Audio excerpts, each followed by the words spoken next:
researchers created the most detailed and comprehensive map of the human heart cell to date, including the cells responsible for making it beat in a coordinated way. This map, called the Human Heart Cell Atlas, helps us understand how the cells work and what happens when things go wrong in a disease. The study focused on 8 heart regions and found 75 different cell states, including those in the cardiac conduction system, which is like the heart's electrical wiring. This system sends electrical signals that make our hearts beat regularly.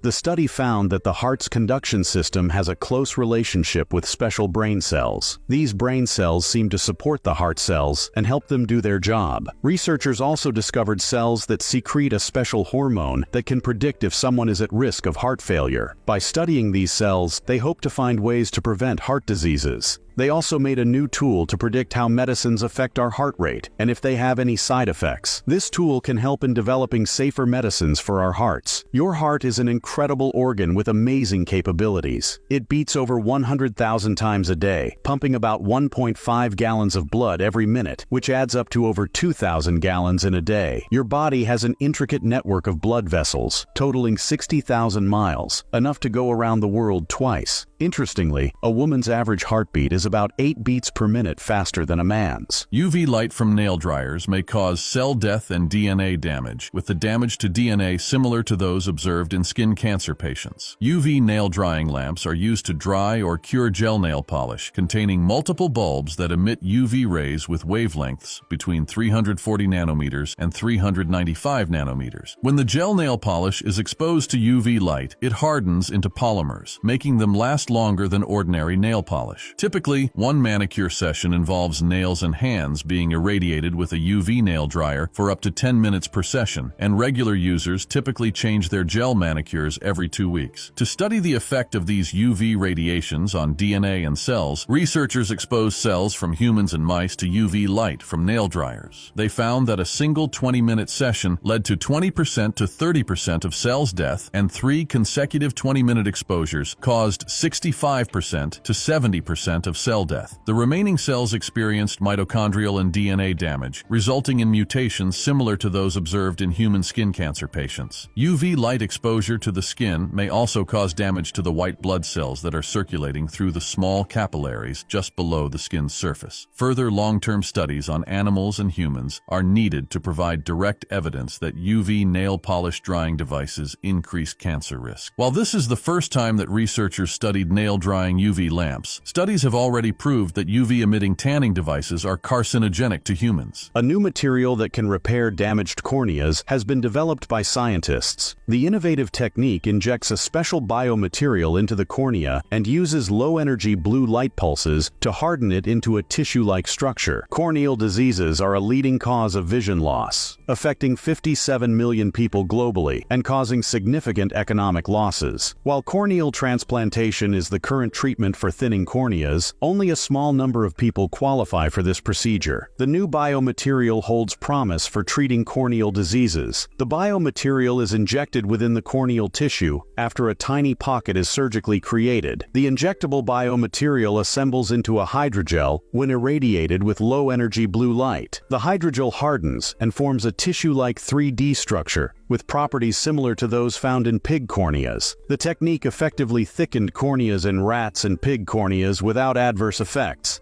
demonstrating potential safety and effectiveness. Before human clinical trials, further experimentation on larger animal models is planned. This breakthrough promises to revolutionize corneal disease treatment and address vision-related issues. Current treatments for corneal disease include corneal transplantation and artificial corneas in cases of transplantation failure. In some cases, specialized contact lenses are used depending on the condition.